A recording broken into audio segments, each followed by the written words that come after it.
welcome back to Pokemon Episode Summaries. Today, I'll be doing episode 102, Wherefore Art Thou Pokemon? The episode begins with Ash and the gang having arrived on a town named Yambera that is very, very old, leading Ash and the gang to comment on its classic vibe, and Misty to suggest that it looks like England. Or I guess that'd be fucking Galar in the Pokemon world, I don't know. Suddenly, a girl runs up to them and is like, "Yo, have you seen Maria?" But Ash and the gang explain that they weren't residents of the town, so they don't know who the fuck Maria was, leading the girl to reveal that the Maria was her Nidoran, and it had gone missing. She proceeded to explain what it looked like, being blue and having an orange ribbon around its neck, leading Ash to try and identify it in his Pokedex, but he comes across a pink Nidoran instead. The girl clarifies that this was a male Nidoran, not a female Nidoran like her Nidoran was, so Ash then searches around in his Pokedex a bit more and finds the other form of Nidoran, which was the blue one being female and the purple one being male. Now knowing what they were searching for, Ash and the gang agree to help the girl find her Nidoran, and their search takes them into a park. They search around for a long time in various places, with Tracy even splitting up from the group and sending out his Marill to use its hearing to help search. As for Pikachu, while it's searching, it comes across a berry tree and begins snacking. Eventually, after looking through almost every tree and bush in the entire park, Ash and Misty come across not the Nidoran, but another person who was searching for someone. This person was a little boy, about the same age as the girl, and he immediately runs up to Ash and Misty, informing them that his name was Ralph, and he was also looking for a Nidoran. Ash shows him a picture of the female Nidoran to confirm that that's the Nidoran he was looking for, but the boy confirms that he was looking for a different Nidoran, this time with it being a male one, named Tony, who had a blue bow tie around its neck. Ash finds the male Nidoran in his Pokedex, and Tony confirms that yes, that's the one he was looking for. So essentially, the boy and the girl were looking for a male and female Nidoran respectively. Just then, Tracy and the girl, whose name was Emily, come running up since they had been searching together, and when Ralph makes eye contact with Emily, he immediately runs away from Ash and Misty, pushing them out of the way, and runs up to Emily as the two of them start to yell at each other very loudly, indicating that they knew each other, and hated each other for that matter, and they both accuse each other of stealing their Nidoran.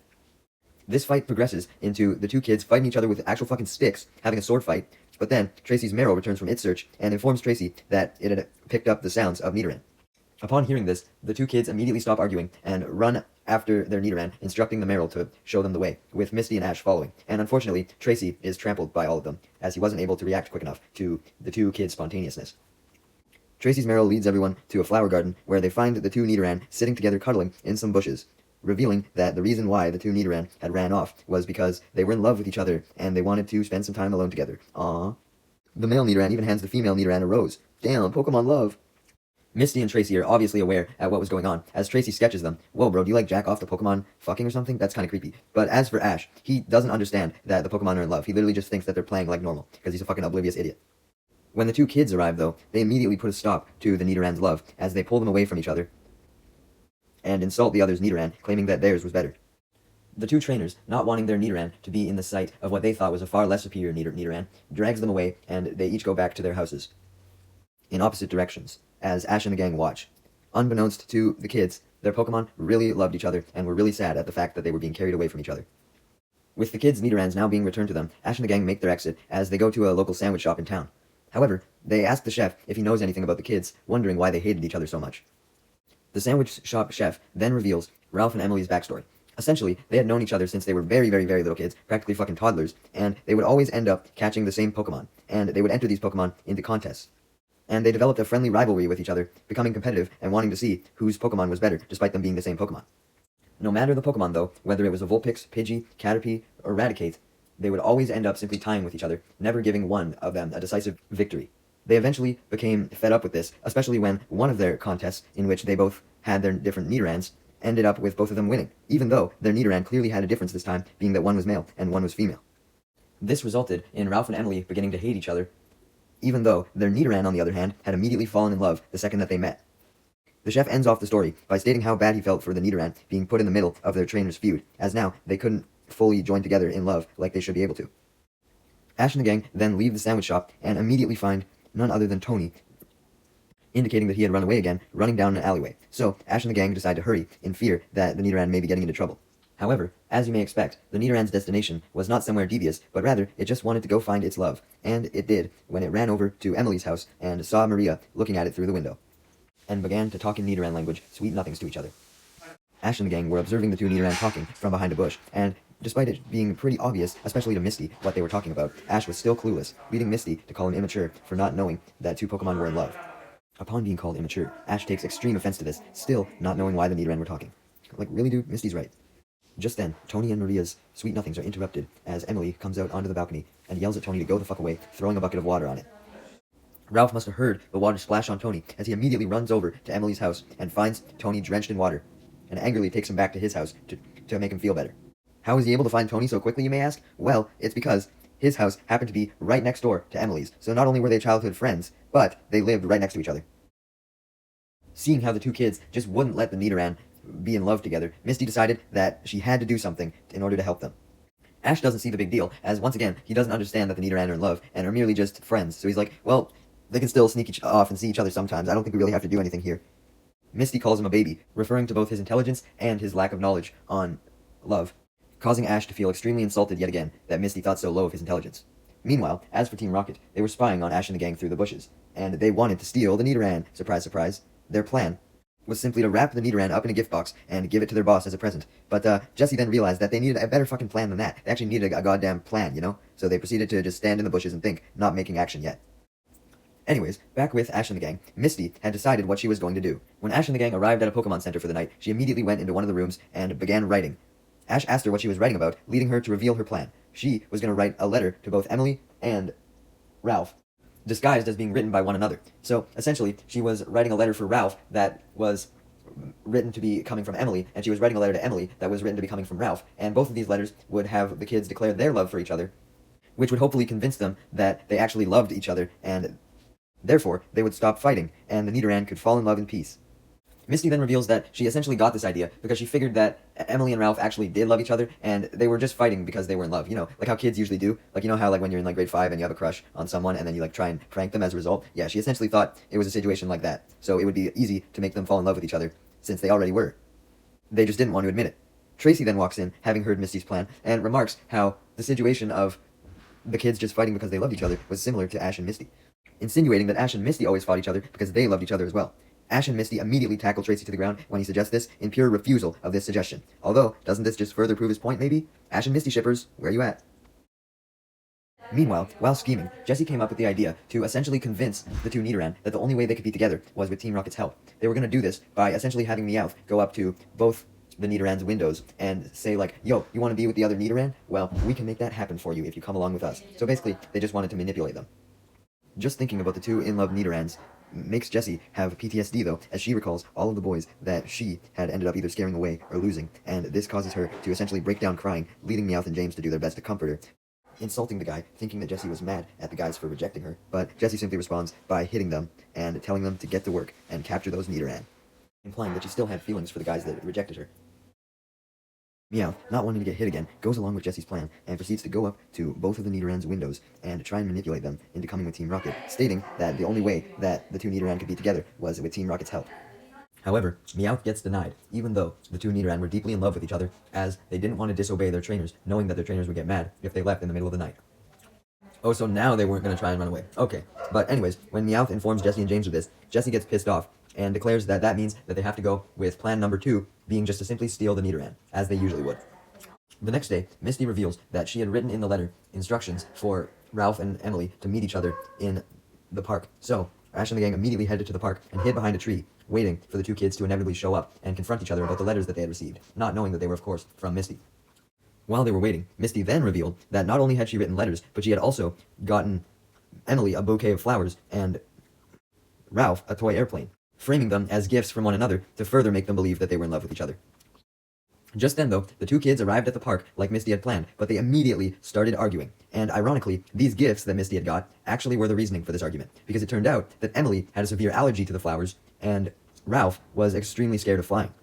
So they thought that they had each pulled an elaborate prank on each other, actually making them hate each other even more, much to Misty's dismay, as they proceeded to fight with sticks again, with their Nidoran watching, having been brought with them.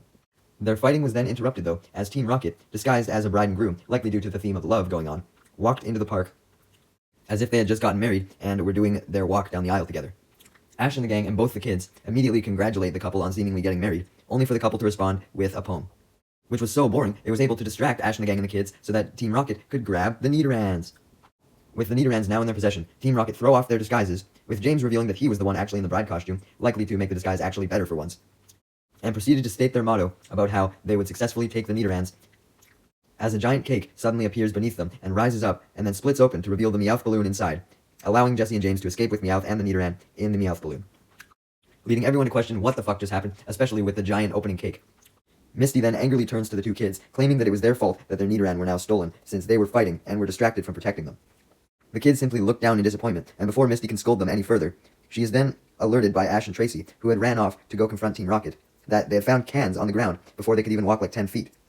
Noting that they had seen these cans fall from the Meowth balloon, so that meant that wherever these cans would lead them, then the Meowth balloon would be at the end of the trail.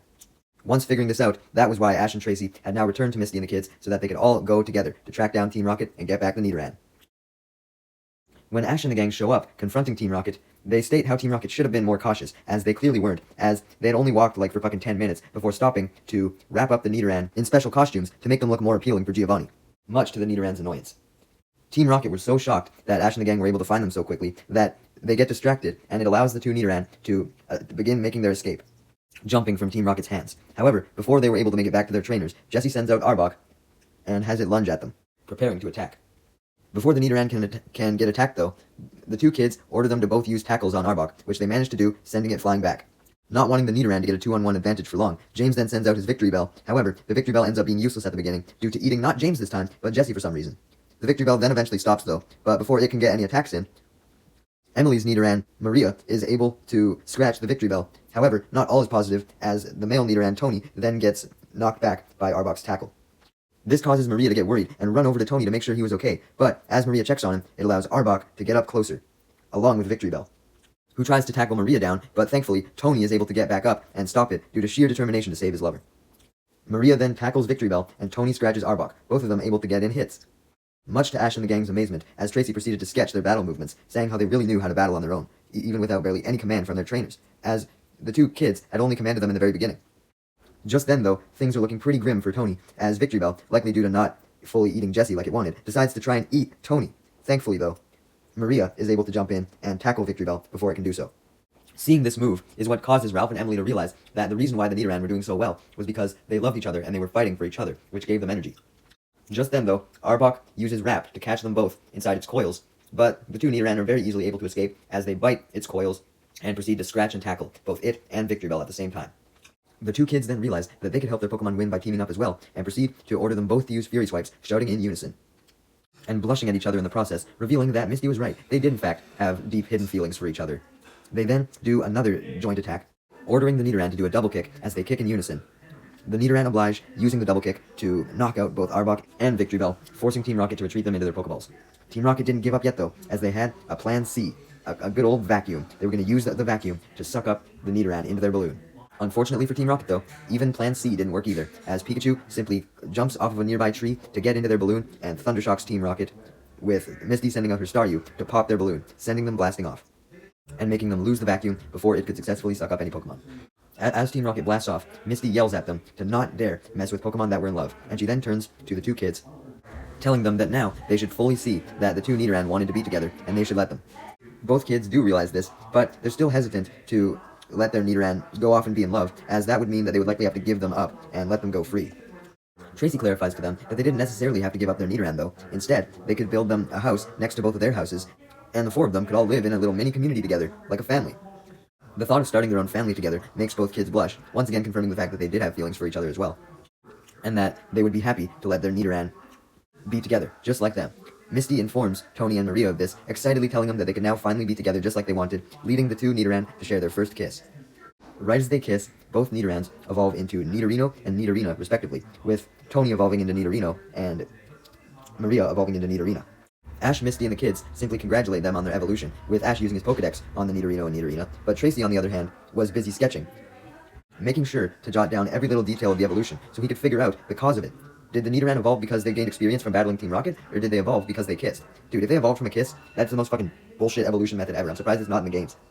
When Tracy reveals his suggestion to Ash and Misty, Misty proceeds to hit Tracy, thinking it was just him being a stupid simp and thinking about kissing. Obviously, a Pokemon couldn't evolve from a kiss. However, when Ash suggests that maybe people could change from a kiss as well, if Pokemon could change from a kiss, Misty suddenly started blushing and became curious, stating that she wanted to find out for herself, signifying that she wanted to kiss Ash and see if he would change. Damn, Ash and Misty shipping moment. I guess Misty did like Ash after all. Ash and the gang then leave to continue on their journey, saying goodbye to Emily, Ralph, and their new Nidorina and Nidorino. The episode then ends with one last scene from Team Rocket, revealing that they had been blasted off to a wedding church as a wedding was going on, and had landed on the church bells. As the bride and groom walk down the aisle, the bells rung, causing Team Rocket to shake rapidly. That's what you get for dressing up as a bride and groom.